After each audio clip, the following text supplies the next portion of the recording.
네, 지난 26일 목요일이었죠. 이 세월호 참사와 관련해서 정부의 미흡한 대처에 책임을 지고 사의를 밝혔던 정홍원 총리가 유임이 됐습니다. 네, 헌정 사상 처음인 정 총리 유임을 둘러싼 여야 공방이 가열되고 있는 가운데 사상 최대 규모로 치러질 730 재보선이 이제 한 달여 앞으로 다가왔습니다. 네, 이 재보선과 인사 논란 등 이 정치권 소식, 허성호 국가디자인연구소 이사장과 김만흠 정치평론가와 함께 보다 자세히 짚어보도록 하겠습니다. 어서 오십시오. 네, 안녕하세요. 네.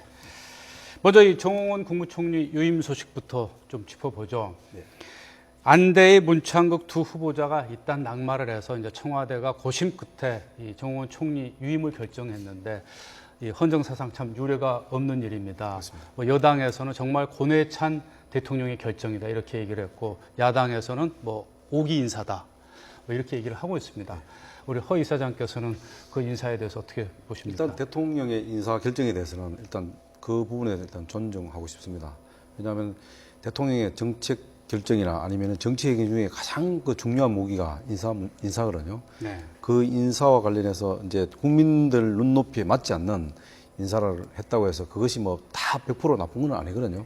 다만 이제 어떤 상황에서 무엇을 위해서 이런 인과관계가 좀 불분명하다 뭐 이런 게 좀 있는 것입니다. 그러나 어쨌든 대통령 입장에서 볼 때는 이 국정난맥상 이 부분에 있어서 국정난맥상으로 인해서 국정 주도권을 사실 그 청와대에서 질 수밖에 없는 그런 상황이다 보니까 이런 상황들을 좀 정면적으로 좀 돌파하기 위해서는 좀 이런 어떻게 보면 고육지책의 어떤 결정을 내리지 않았나 그렇게 봅니다. 또 하나는 그렇다면은 왜 국민들 입장에서는 그 정홍원 국무총리를 재신임하는 방향으로 그걸 가닥을 잡았을까 하는 그 부분이거든요.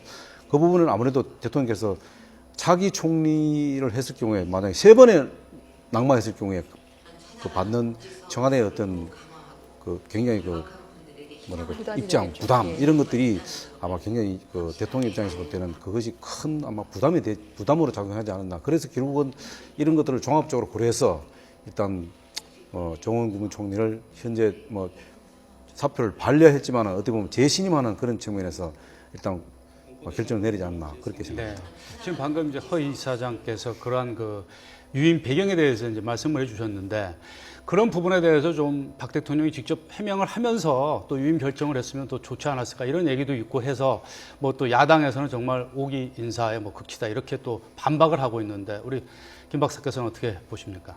그래서 심지어는 지금 유임이냐 사표 수리 취소냐 이렇게 얘기가 되고 있죠. 지난번 시한부지만 대통령이 사의를 받아주는 걸로 했기 때문에 그래서 어떤 사람들은 사실상 청문회 다시 해서 다시 임명 절차 거쳐야 되는 거 아니 이런 소리가 나오고 청문회 다시 해야 되는 거 아니냐 뭐 이런 말까지 저는 했어요. 거기까지는 가기 어려워 봐지고요. 대신 이제 간접적인 방식으로 청문회 비슷한 얘기가 아마 국회에서 총리 무슨 여러 가지 보고 과정에서 나올 걸로 봐지고요. 허 이사장 지적을 잘 지적하셨는데 대통령의 가장 중요한 무기가 인사 아니냐라고 지적을 잘 하셨습니다. 그러면 가장 대통령의 중요한 무기를 이런 식으로 행사했다면 우리는 박근혜 대통령을 어떻게 평가해야 될까요?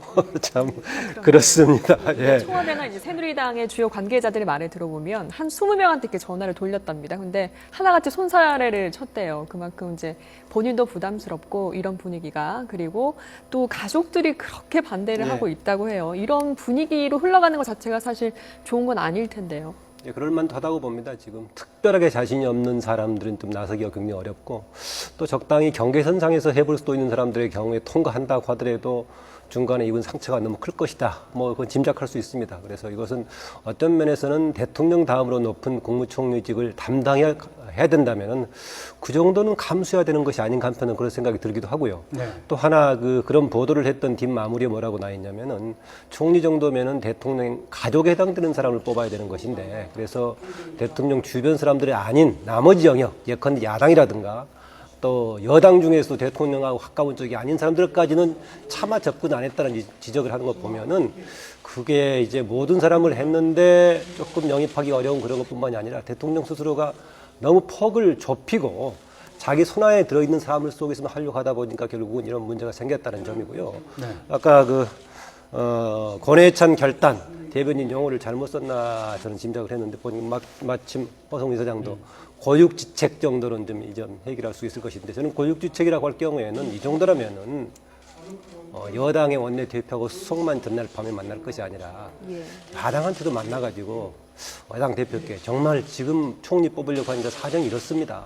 이렇게 할 수밖에 없습니다. 라고 했다면 네. 어땠겠습니까? 그래서 조금 그런 뭔가 있는 과정 속에서 임명하는 과정도 여러 사람의 같이 동의를 구하면서 같은 서로 용인하는 방향으로 갔으면 하는 그런 아쉬움이 있습니다. 그래서 한편으로는 지금 이런 국면에서 좀 총리를 뽑기 어려운 면도 있지만 대통령 스스로 그 손안에 너무 넣고 그런 사람들 중에서 뽑으려고 하는 스스로의 문제 좀 성찰해 봐야 된다 그렇게 봅니다. 네. 총리 총리께서 네, 네, 지금 네. 방금 김 박사께서 짚어주셨는데 그런 부분에 있어서 좀 야당한테 좀 그런 좀 이해를 구하고 특히 또 네. 국민들한테도 네. 이렇게 참 고육지책을 쓸 수밖에 없는 상황을 좀 설명을 하면서 유임을 했더라면 조금 더 좋지 않았을까 그런 얘기들도 네, 많이 네. 하더라고요. 제가 어떻게 보십니까? 저도 맞습니다. 우리 김만훈 평론가님 말씀 좀 100% 동의합니다. 저도 좀 아쉬운 점이 있다면 이번에 이 보통 그 인사권자가 그 총리 후보 지명자를 일단 지명하고 나서 이 좀 방치했다는 느낌. 예를 들어서 청와대에서 왜 문창극 총리 후보를 지명했다는 그 배경이라든가 이런 것들이 설명도 있지만은 거기 관련돼서 바로 문제가 생기면 적극적으로 대통령께서 직접 야당에 야당은 또 설명도 좀 하고 여당에서 설명하고 이렇게 해서 뭔가 좀 정면으로 돌파하려고 하는 이런 모습이 좀 필요했었는데 어떻게 보면은 어떤 그 문창국 총리 후보의 일주일간에 그 어떤 그 골든타임을 놓쳐버리고 좀 이렇게 자고우민하는 너무 지나치게 시간을 끌다 보니까 결국은 이런 참사를 맞이하게 되는데 또 하나는 뭐냐면 아까 이제 지적하신 대로 지금 여러 사람들이 지금 고사를 했다는 얘기를 했지 않습니까? 그거는 뭐냐면은 이번에 총리 자리는 굉장히 그 상징적으로 중요하다고 봅니다. 왜냐하면은 국민들이 기대하는 게 너무 기대치가 높다고 봅니다. 왜냐하면은 세월호 참사 이후에 대통령께서 국가 개조 관련 안전 문제 이런 것들을 총체적으로 또 화합 이런 것들을 총체적으로 이끌고 갈 총리 자리다 보니까 국민들 눈높이가 굉장히 기대치도 높기 때문에 아마 그런 부분에 여러 사람들한테 전화를 하니까 다 고사를 하니까 아마 상당히 그 좀 선택하는 폭이 좀 좁지 않았나. 오죽했으면 시중에 이런 말이 있겠습니까? 들어보시는지 모르겠습니다만 유병헌 회장이 지금 계속 도망다니고 자수하는 이유가 뭐 총리하기 싫어서 도망다닌다 이런 얘기까지 나올 정도로 그만큼 지금 누구든지 다음 총리를 지금 총리를 하고 싶어 하는 그 자리에는 가기가 굉장히 부담스러울 겁니다. 과거 어떤 총리 자리보다는 국민들이 굉장히 기대하는 바가 크기 때문에 또 마찬가지입니다. 대통령 입장에서는 책임 총리제, 적어도 책임 총리가 아니더라도 상당 부분 권한을 이양시켜야 할 그런 부분이기 때문에 아마 좀 굉장히 그 부분에 좀 고심을 하지 않나. 저는 기대치가 올라간 쪽보다는 오히려 박근혜 네, 대통령 자, 그동안에 김 박사님, 네. 그 문제를요, 이 박 대통령의 이 지지율 추이를 보면서 또 얘기를 알겠습니다. 하도록 하죠. 이 박 대통령의 직무 수행과 관련해서 이 문창극 전 총리 후보자가 사퇴한 24일부터 또 정호원 총리가 이제 유임되는 시점인 26일까지 조사한 이 여론조사 결과인데요. 이 갤럽에서 한 내용입니다.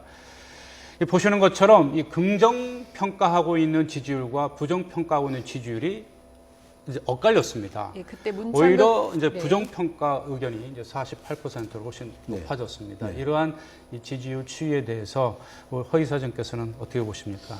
저는 뭐 이것을 있는 그대로 봐야 할 필요가 있다고 봅니다. 지금 저기 이제 지지도 보시면 다시 한번 좀 보여주시죠. 네네네. 네. 예, 지금 그 6월 예. 둘째 주 그 저때가 지금 이제 긍정하고 부정하고 지금 바뀌는 시점이 엇갈리는 언제냐면은 시점이 있었죠. 대개 보면 제가 알기로는 6월 16일입니다. 대통령 순방하는 아마 날쯤 될 거면 해외 순방하는 날이고 그날 국회에다 청문회 요청서를 내겠다 하는 그 시점입니다. 예. 그러면서 이게 17일로 늘어지고 그 다음에 대통령이 다녀와서 다시 생각해 보겠다 하는 그 시점까지 저기 맞물려 있다 보니까 저 정도로 그렇죠. 귀국하고 나서 사흘 만에 이제 유임이 그렇습니다. 결정이 유임이 됐죠. 결정되고 이러다 보니까 그러나 그 사이에 또 대통령은 국민들은 새로운 총리에 대해서 굉장히 이제 뭔가 이제 대통령께서 새로운 보따리를 풀 것이다. 이제 총리에 대한 이렇게 했는데 그것이 아니고 그냥 유임으로 가다 보니까 상당 부분 실망하는 아마 그 국민들이 그 인사에 대해서 실망하는 부분이 좀 반영됐지 않았나 그렇게 봅니다. 네, 그리고 저 지지율에는 그 정 총리 유임한 내용은 반영이 안 된 셈입니다. 사실상 반영이 안 되는 셈이라고 된 볼수 셈입니다. 있겠습니다. 그러니까 어떻게 보면 그것과 관련해서 이제 지지율이 더 떨어졌을지 아니면 더 올라갔을지 모르겠습니다. 근데 네. 뭐 여러 가지 이제 여론은 그렇게 썩 좋지 않은 것으로 이제 드러나고 있는데 이러한 이 지지율 뭐 청와대나 박근혜 대통령 자신도 상당히 부담스럽지 않겠습니까? 그렇습니다. 이게 좀 간단하게 입주 지지율이 조금 높았다 낮았다 정도가 아니라 정권 차원에서 굉장히 심각한 지금 국면이다라고 보고 있습니다. 제가 가끔 이 최근의 상황을 이야기할 때 한나라당의 2011년 후반기 당시 그 오세훈 시장이 무상급식 투표해가지고 당이 난리 나고 홍준표 대표가 물러나고 돈봉투 사건 터지고 또 그래가지고 박근혜 당시 전 대표가 나서서 비대위원장 맡아가지고 새누리당을 바꾸고 있던 그럴 정도 위기 상황이라고 봅니다. 가끔 이 통계가 나올 때 지난해 3월 하순에 박근혜 대통령 인사 문제가 터졌을 때도 41%까지 떨어진 국면이 있긴 했습니다만 그래도 당시는 부정평가가 같은 갤럽조사입니다. 29% 정도였는데 지금은 부정평가가 훨씬 높고 6% 리얼미터 조사의 경우에는 50%가 높게 나오고 있는 국면이어서 아주 심각한 상황이라고 인식해야 되고요. 또 하나는 그동안에 지금 새누리당에 여러 가지 문제가 있어도 박근혜 대통령에 대한 높은 지지가 새누리당에 대한 일정한 지지를 이끌어왔던 콘크리트 지지라고 그래 끌어왔었는데 최근에 지금 그 지지의 추락은 박근혜 대통령 본인에 있기 때문에 박근혜 대통령 스스로가 뭔가 국정 운영 기조를 바꾸지 않는 한 상당히 지금 심각한 상황이다 저는 그렇게 보고 있습니다. 네. 저 지금 여론조사를 아마 청와대에서 굉장히 좀 심각하게 좀 고민을 해야 되는 건 사실입니다. 왜냐하면은 앞으로 이제 그 국정 아젠다가 이제 국가 개조인데 그 국가 개조를 하기 위해서는 기본 조건으로 국민들의 동의, 합의 이런 걸 이제 이끌 필요가 있거든요. 근데 지금 저 여론조사를 제가 조사 잔뜩 보니까 가장 심각한 것이 뭐냐면 우리 지금 대한민국을 바치고 있는 허리 부분은 40대 예. 가 상당히 그 많이 빠졌다는 거예요. 지지도가. 또 하나는 뭐냐면 영남에서도까지도 좀 박근혜 대통령 지금 말씀하신 콘크리트 흔들리고 지층까지도 흔들리고 있다. 이 말이 흔들리라는 건 뭐냐면 그것을 그러니까 여론조사라는 건 일희일비 할 필요가 없다. 또 뭐 여론조사라는 건 이럴 수도 있고 저럴 수도 있고 언제든지 가변적이다. 이렇게 치부하기는 지금은 좀 상당히 추세가 그 추세라는 거는 결국 앞으로 국정 방향을 잡는데 매우 중요한 하나의 기본이 될 수 있습니다. 그렇기 때문에 저것을 단순하게 뭐 여론조사니까 이럴 수도 있다고 판단하기보다는 저것을 좀 앞으로 국정을 수행하는 과정에 있어서 좀 반영할 필요가 있다. 네. 네. 제가 위기라고 했던 상황 중에 하나는요. 우리가 가장 중요한 문제가 물론 인사 문제입니다. 인사가 만사를 네. 받으시고. 관련해서 그 그래픽 화면도 보여주시죠. 네. 네, 부정평가를 하는 이유에 대해서 물어봤더니 정말로 이 인사가 잘못되는 것 때문에 부정평가를 했다라는 응답이 38% 가장 많이 나왔거든요. 지금 나온 예. 이 네, 맞습니다. 화면을 보시면서 설명을 네, 좀 그래서 해주시고. 지금 인사 문제가 우리가 늘 반복적으로 하는 인사가 만사라는 얘기인데 왜냐하면 국민들에게 가장 직접적으로 전달이 되는 것이 인사 문제고 또 파급 효과가 클 수밖에 없을 겁니다. 그래서 여기에 대한 이 문제가 심각하게 지금 집권 과정부터 문제가 됐지 않습니까? 처음에 윤창중 대변인 임명 과정부터 정부 조직법 개정안 또 왔다 갔다 하고 오래 걸리고 하는 과정 문제가 됐다가 지난해 8월 달에 지금 김기춘 실장 임명하면서 청와대 교체했을 때도 그렇게 여론의 반응이 좋지 않았는데 이번 지금 이른바 박근혜 정부 2기라고 이야기하는 시점인데 지금 이렇게 인사 참극 비슷한 상황을 만들고 있어서 쉽지 않다. 더구나요. 인사 문제와 더불어서 박근혜 대통령이 대표적으로 내세운 지금 국정의 목표 자체가 뭔가 애매하단 말이죠. 네. 제가 이제 이 얘기를 반복적으로 하는데요. 박근혜 대통령이 집권하는 과정 속에서는 국정의 제일 초점이 대통합이었죠. 그렇지 않았습니까? 그런데 집권하고 나서는 대통합은 실종돼버린 국민화합, 대통합. 실종돼버리고 오히려 반대로 갔다고 해도 과언이 아닐 정도였고 대신 나왔던 게 뭐냐? 대신 나온 게 창조 경제였죠. 그런데 국민들이 보기에 창조 경제라는 게 과연 뭔가? 장기적으로는 의미가 있을 수 있지만은 지금 당장 창조 경제가 우리 경제의 동력을 살리는 것인가? 의문 가지고 있는 가운데 지금 미래창조과학부 장관이 누군가 모를 정도로 교체가 되는 상황이 되어버렸단 말이에요. 그래서 창조 경제도 애매하게 되어버린 상태인데 지금 관피와 국가 개조 문제 해결하겠다고 내세웠는데 그 대표로 나온 두 분이 지금 낙마해버린 데다가 또 인적 쇄신의 출발점을 상징적으로 보여줬다는 정호원 총리죠. 총리인데 그 부분을 다시 복귀시키는 데 있어서 이렇게 돼버린다면요. 박근혜 대통령이 내세운 국정의 과연 목표라든가 실행 수단이 뭔가 인사 문제에다가 국정의 핵심적인 목표까지 이렇게 계속 있다가 없는 것처럼 반대로 가버리게 한다면 과연 대통령의 역할, 뭘 중심을 가지고 국민들이 기대할 것인지 그런데 박근혜 복잡합니다. 대통령이 5.19 대담화 때 분명히 국가 대개조를 하겠다라고 얘기했고 책임 총리를 내세우겠다고 얘기를 했거든요. 그럼에도 이제 정호원 총리가 유임이 됐거든요. 그럼 정호원 총리의 어떤 행보나 이런 행보도 좀 달라져야 되는 거 아닙니까? 당연히 달라져야 예. 됩니다. 지금 아까 저 여론조사 보시면은 잠깐 좀 보시면은 네, 다시 한번 보여주시죠. 거기 뭐 인사 문제 38%, 그다음에 소통 미흡 합치면 저게 49%입니다. 거의 50 절반입니다. 네. 그러면 인사가 지금 중심에 있다 그러죠. 인사라는 것은 대통령의 국민들과의 소통할 수 있는 하나의 수단이거든요. 그렇죠. 어떤 인사를 하냐 따라서 대통령이 국정 방향이 이런 방향으로 가겠다. 모든 사람들이 예측을 합니다. 또 거기 맞춰서 공무원들이나 일반 그 관 쪽에 있는 사람들이 맞춰가거든요. 그런데 대통령이 저것을 만약에 앞으로 이제 저는 왜 저 부분을 중요하다 하면은 730 재보궐선거 이후에는 반드시 대통령께서 뭔가 새로운 국정 쇄신을 위해서 인사 카드를 다시 꺼낼 가능성이 있다고 봅니다. 그리고 지금 앞으로 730 재보궐선거 한 달이라는 시간이기 때문에 아마 다음 주부터는 대통령이 지금 이런 오늘 그 리얼 갤럽 갤럽 조사를 갤럽 보면서 갤럽.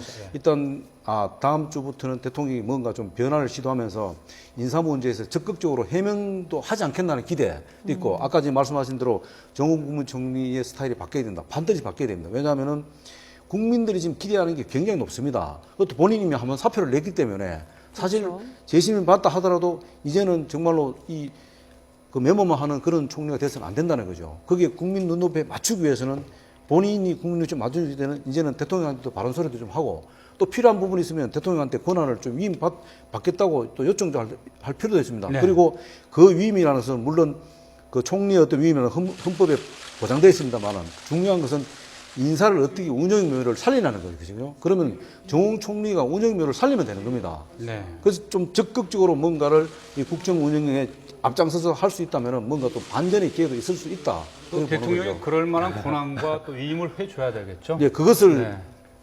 주도록만 기다려서는 안 된다는 거죠. 이제는 네. 실질적이고 총리가 적극적으로 현실적으로 나갈 필요가 그런 있다는 거죠. 기대는 이제 박근혜 대통령이 과연 그동안 해왔던 리더십 스타일을 바꿀 수 있을 것인가 이게 관건이라고 봐집니다. 네, 그것과도 이제 연관이 있는 것이고요.